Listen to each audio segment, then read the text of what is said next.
preman berjubah. Rasulullah sallallahu alaihi wasallam bersabda, "Abghadul ibad ilallah." Hamba Allah yang paling dibenci itu adalah man kana thawbuhu khairam min amali. Orang yang pakaiannya lebih istimewa daripada kelakuannya. Bajunya lebih indah daripada perbuatannya. Antakuna thiyabuhu thiyabal anbiya wa amaluhu amalal jabbarin, di mana jubahnya jubah kenabian, wa amaluhu amalal jabbarin, tapi kelakuannya kelakuan preman. Sekarang banyak preman-preman berjubah. Dia pakai imamah, dia pakai jubah, bajunya putih, tapi teriak-teriak di atas panggung memprovokasi, ngajak perang, ngangkat celurit, ngangkat pedang, ngajak perang. Ini preman-preman berjubah. Nah, kejadian kemarin di Tangerang, Bapak Ibu, Bahar Smith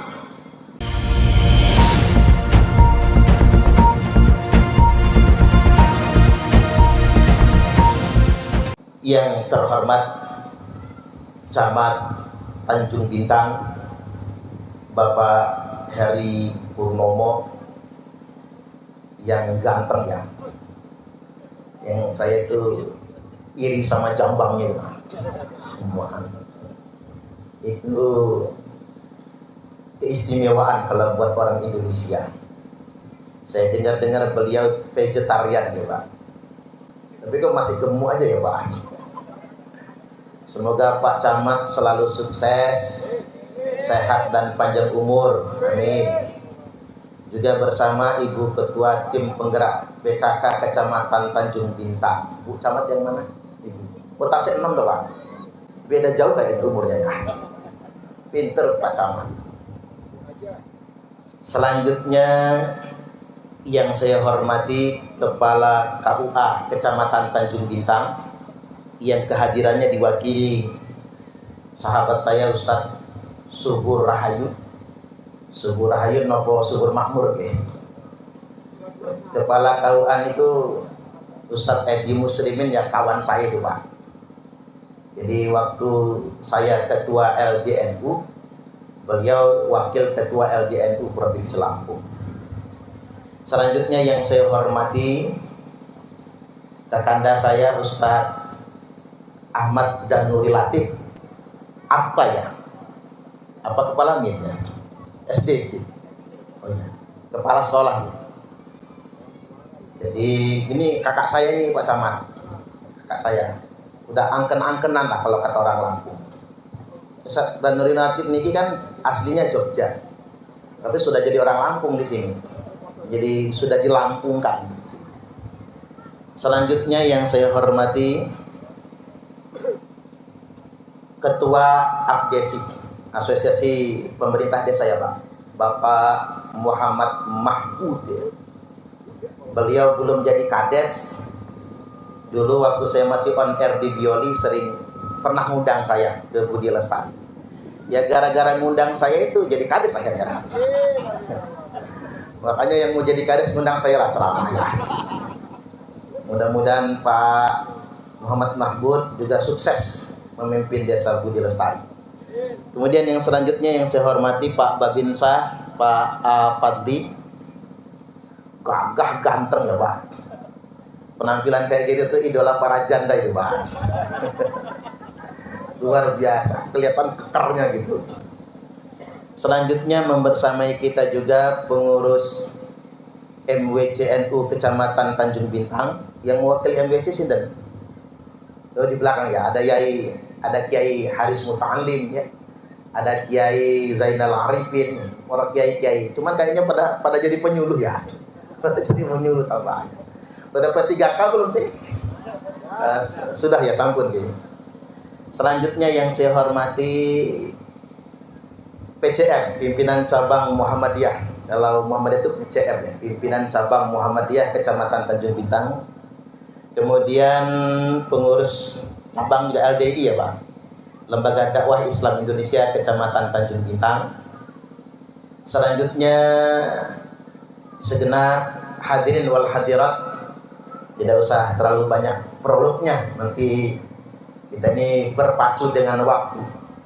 Pengalaman saya di tahun dulu banget, kita ngadakan Muharraman di tengah satu sana itu, baru selesai mukadimah azan asar. Akhirnya jamaahnya sebagian sholat asar, saya yang nunggu nih jamaah selesai asaran dulu. Ini kita buat profesional juga.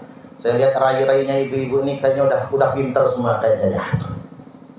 Hadirin wal hadirat rahimakumullah, bergembira akan kelahiran Nabi itu tidak hanya dilakukan oleh kita, tapi juga dilakukan oleh keluarga Nabi. Sayyid Muhammad ketika lahir, Bani Abdi Manaf, Bani Hashim, sampai Bani Abdul Muthalib, itu kan moyangnya Nabi semua. Itu senangnya karena yang lahir anak lanang. Karena bangsa Arab jahiliyah itu malu kalau punya anak wedok, malu. Wa idza busyira ahaduhum bil unta dhalla wajhuhu muswaddan wa huwa kadhim. Kalau mendengar kabar istrinya bersalin melahirkan anak wedok, dhalla wajhuhu, muka berpaling, kepala tertunduk, muswaddan, menghitam mukanya, wa huwa kadhim, marah dia. Biniknya masih penuh darah wiladah, digamparin oleh lakinya, dasar bini sialan kok melahirkan anak wedok.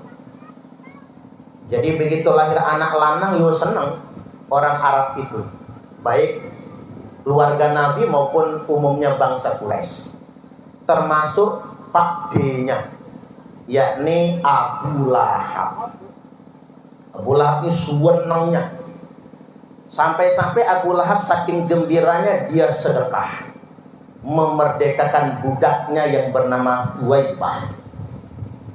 Setelah Sayyid Muhammad dewasa dan diangkat menjadi Rasul, maka orang pertama yang menentang kerasulannya adalah ya Abu Lahab juga. Sampai Abu Lahab mati dalam keadaan masih kafir. Sampai kekafiran Abu Lahab ini membuat dia dipastikan masuk neraka. Kan jarang-jarang orang dipastikan masuk neraka. Disebutkan dalam surah Al-Lahab, tabbat yada abi lahabi wa tab. Hafal surah Al-Lahab? Tabat hafal? Ya nggak hafal mu'alaf berarti. Ya kita maklum kalau mu'alaf ya. Itu kan surat yang mestinya kita hafal, ya nggak bisa ngaji aja biasanya hafalin. Jadi binasalah kedua tangan Abu Lahab, dan benar-benar binasa. Ma agna anhu maluhu wa ma kasab. Tidak ada gunanya baginya hartanya maupun apa yang diusahakannya.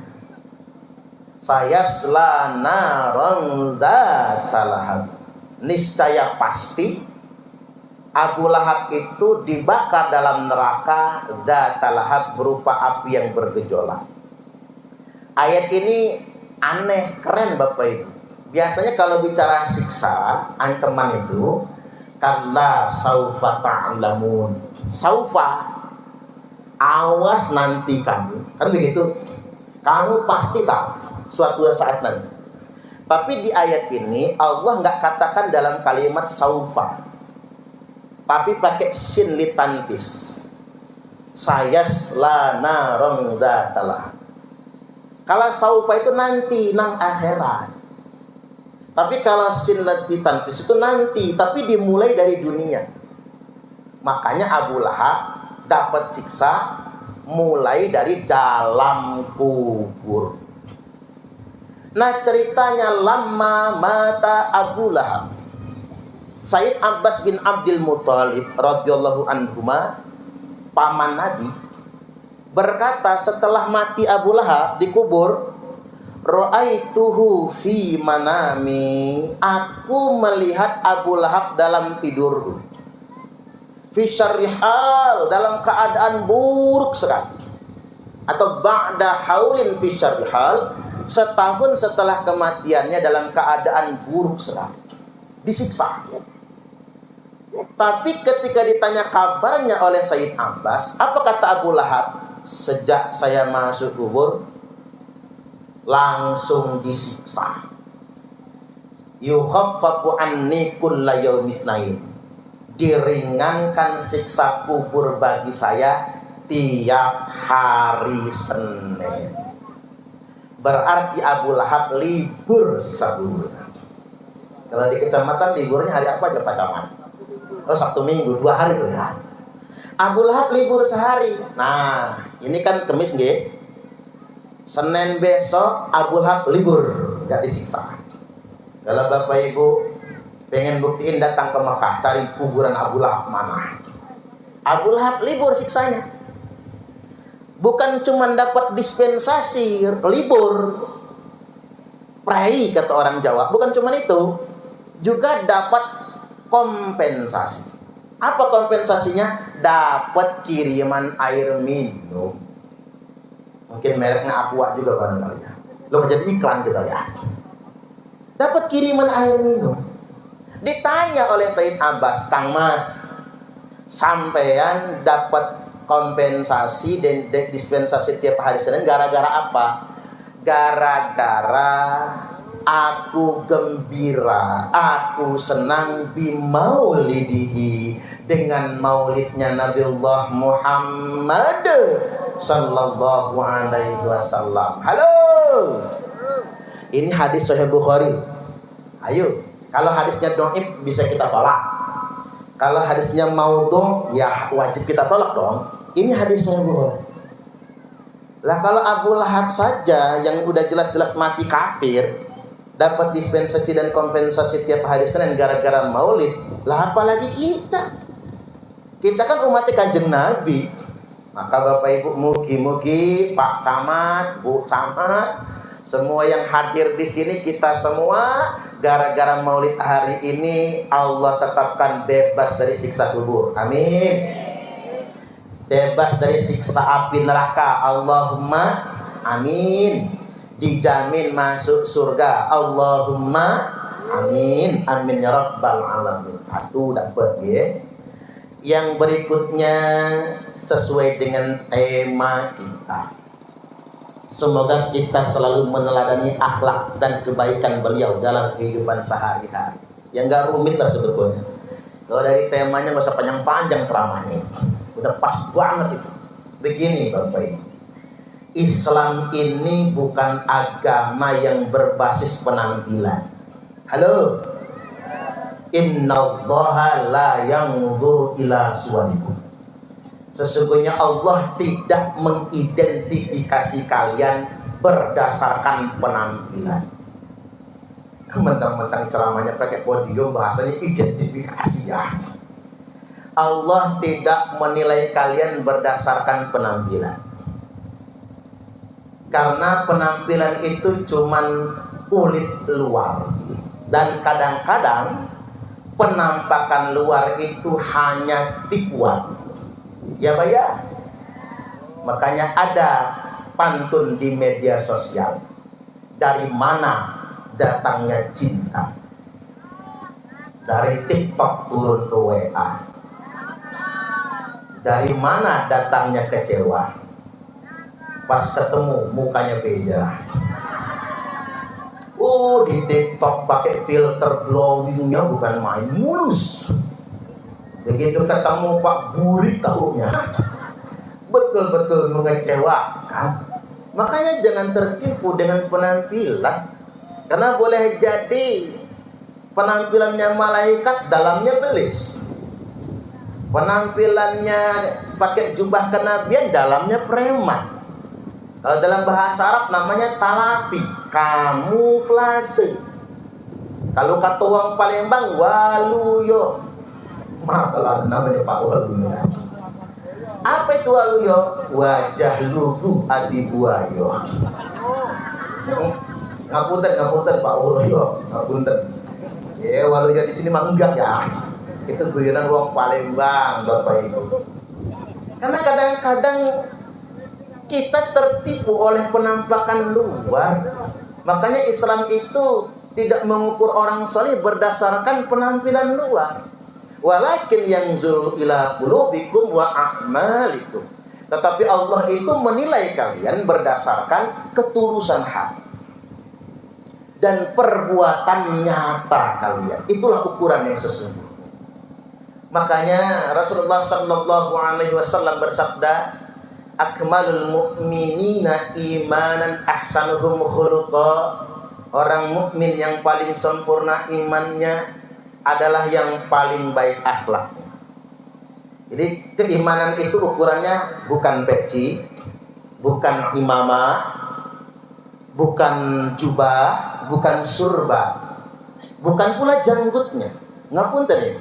Ada hadis sahih dan kita nggak mungkin nentang dengan hadis sahih tentang sosok Dzul Khuwaisirah.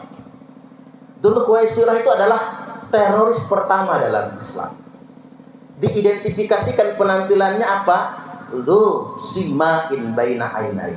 Ada tanda hitam di antara kedua mata. Jidatnya nganti kapalan maksudnya.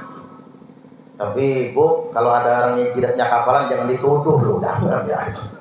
Itu kan nggak salah jidatnya maksudnya gitu. Ya bagus lah orang rajin sujud kan nganti kapalan. Sekali tahajud 5 jam sujudnya itu.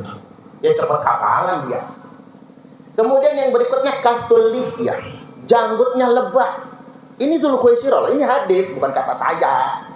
Yang jenengan ngomongin saya anti janggut, ya enggak lah, saya enggak anti janggut. Selanjutnya wa muqallitut thiyab, menggunakan pakaian menggantung. Pakaian menggantung itu bahasa Jawanya apa?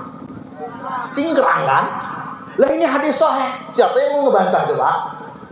Cuman saya ingin sampaikan, ya bukan jidatnya yang salah, bukan janggutnya yang salah, bukan cingkrangnya yang salah, tapi yang salah keyakinan. Dia merasa paling beriman.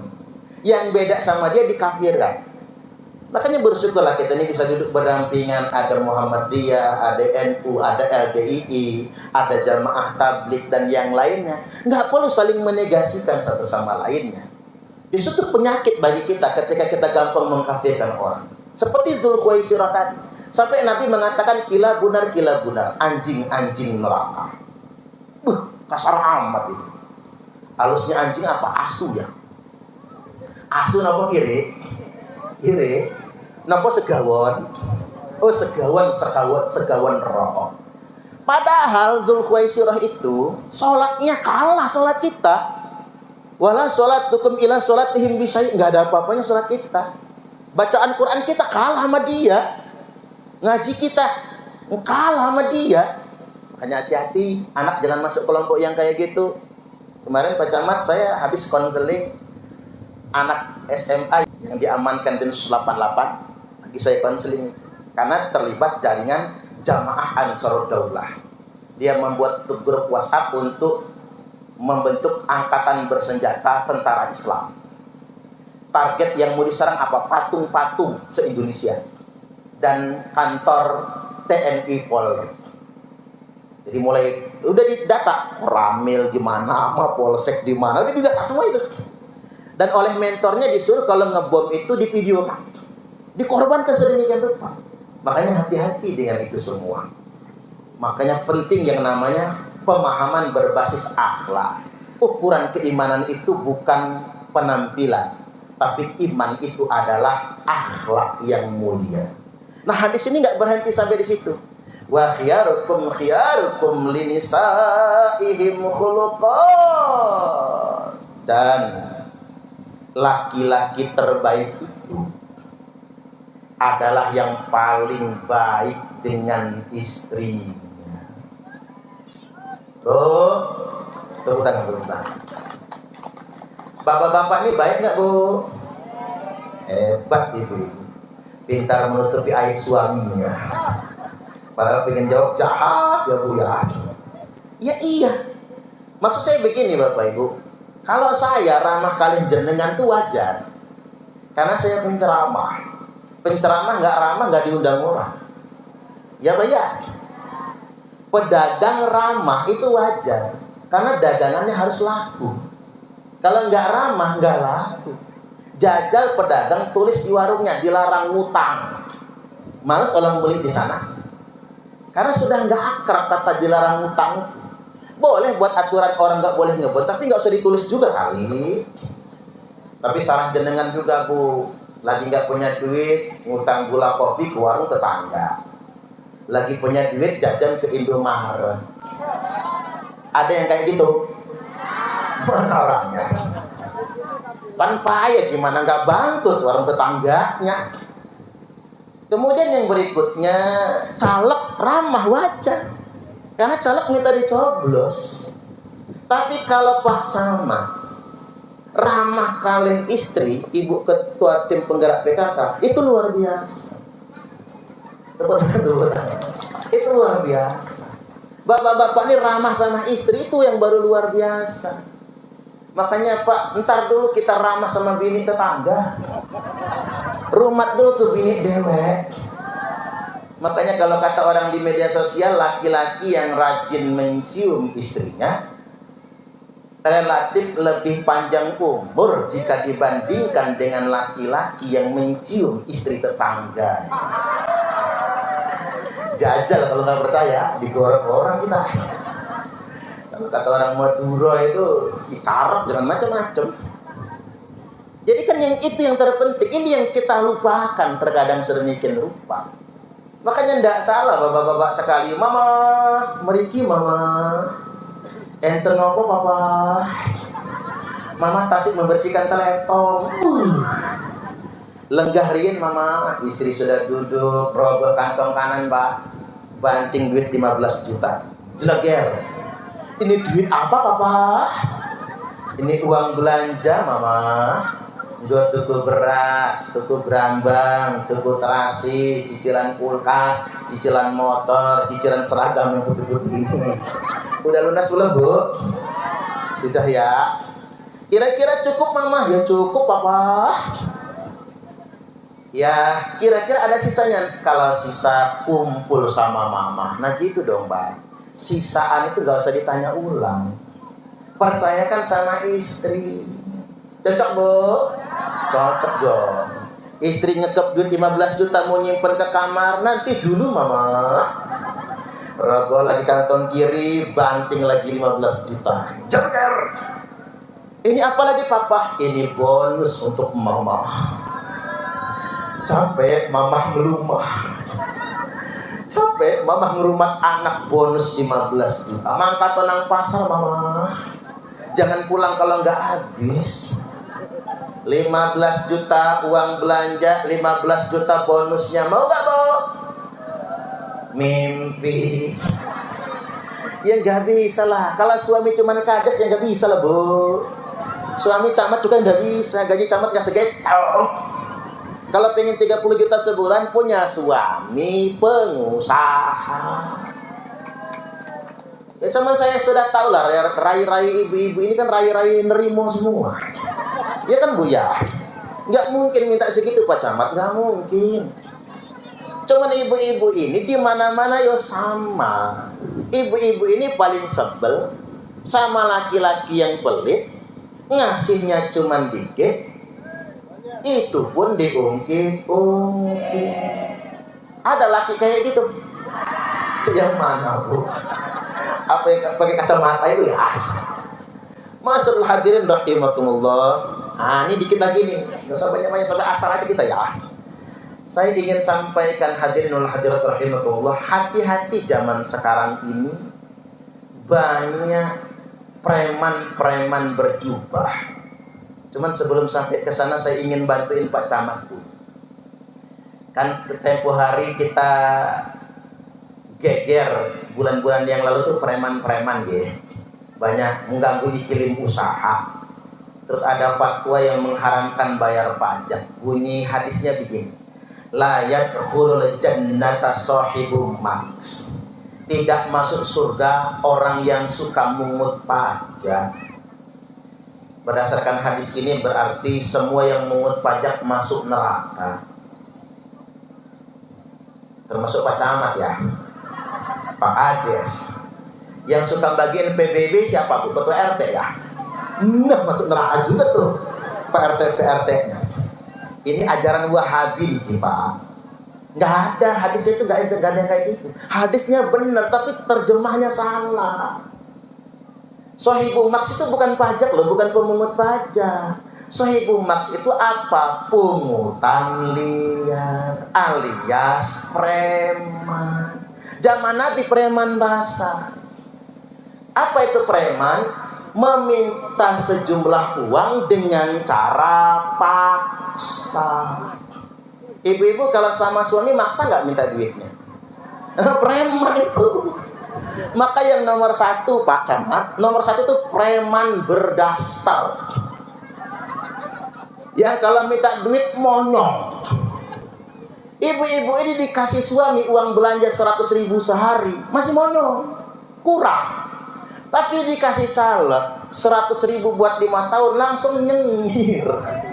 Ya gimana, nggak rusak negara kita ini? Tuh, preman berdaster. 2, preman pasar, preman perempatan, pembeli.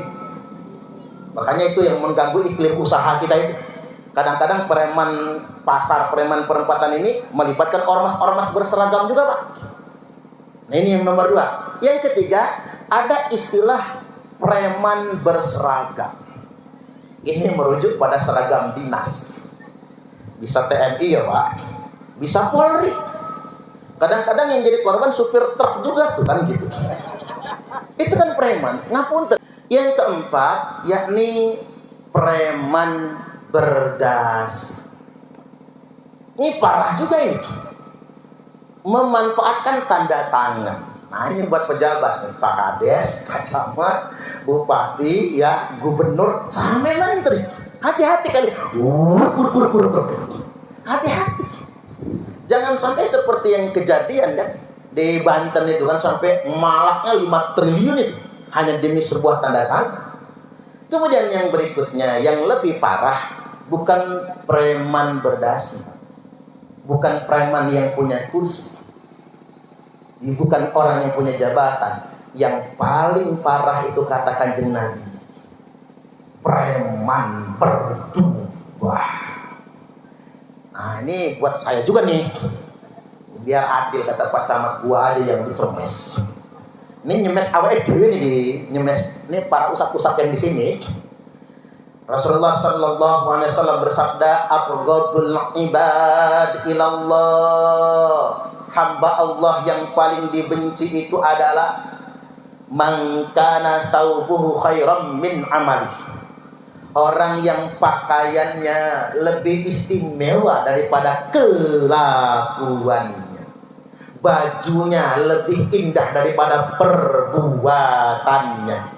Antakuna thiyabuhu thiyabal anbiya wa amaluhu amalal jabbarin, di mana jubahnya jubah kenabian, wa amaluhu amalal jabbarin, tapi kelakuannya kelakuan preman. Sekarang banyak preman-preman berjubah. Dia pakai imamah, dia pakai jubah, bajunya putih, tapi teriak-teriak di atas panggung memprovokasi, ngajak perang, ngangkat celurit, ngangkat pedang, ngajak perang. Ini preman-preman berjubah. Sebetulnya itu dari aspek pidana, Pak, itu sudah memenuhi unsur provokasi. Saya berharap kepada penegak hukum, penceramah-penceramah yang provokatif, Pak, yang kemudian ngancem-ngancem, ngajak perang, itu harus dipidanakan. Karena itu menjadi contoh yang tidak benar. Nah, kejadian kemarin di Tangerang, Bapak Ibu, Bahar Smith, pengajian di Tangerang. Nah, ada orang yang bernama Rida ingin ikut pengajian itu bersama istrinya. Selesai pengajian pengen salaman sama Bahar Smith.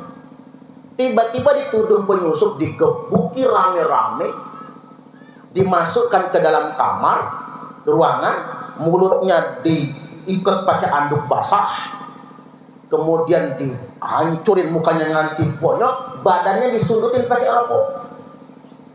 Tapi sayangnya sampai hari ini Polresta Tangerang belum menetapkan satupun tersangka.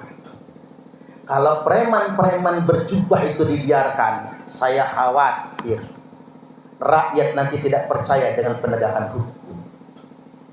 Kalau ingin rakyat percaya dengan penegakan hukum, tidak boleh dibiarkan. Walaupun dia ngaku HP, ngegebukin orang kok, nanti babak belur, istrinya jadi saksinya. Nggak boleh itu semua dibiarkan. Saya jadi curhat ini Pak. Karena ngapa? Banyak kiai nggak mau ngomong begini. Karena takut berdebat Bapak Ibu. Cuman saya harus bersuara. Kalau saya tidak bersuara Bapak Ibu, siapa yang akan mengingatkan nantinya Pak? Maka saya perlu atensi penuh kepada Mabes Polri agar siapapun yang terlibat dalam penyiksaan tersebut harus ditangkap. Karena korban murni menghadiri pengajian. Kalaupun dia ingin berbuat onar, nggak mungkin dia datang bersama istrinya. Jadi itu saja. Agak serem itu soalnya. Tapi yang jelas Bapak Ibu, yuk kita contoh sunnah Nabi. Islam yang sesungguhnya adalah Islam yang rahmatan lil alamin. Terakhir saya sampaikan, sesuap nasi yang engkau berikan kepada orang yang lapar itu lebih baik daripada membangun 1000 masjid jami. Orang kaya bolak-balik umroh dengan alasan rindu rumah Allah. Padahal Allah lebih rindu dengan orang kaya yang berbagi dengan fakir miskin. Ada yang mengingatkan saya, Pak Parman, dakwah sebenarnya bukan di mimbar. Dakwah sebenarnya bukan di podium-podium ceramah. Karena dakwah yang begini pasti ada angpaunya. Kalau Pak Camat lupa, pasti di TM-nya. Tapi dakwah yang sebenarnya adalah ada di tengah-tengah masyarakat yang lemah. Gitu begini. Maka yuk kita teladani sunnah Nabi seperti Pak Camat tadi, menyantuni yatim piatu dan para duafa. Karena itulah Islam yang sesungguhnya, tangan di atas lebih baik daripada tangan di bawah. Demikian, mudah-mudahan ini semua bermanfaat. Yang doa siapa? Langsung deh.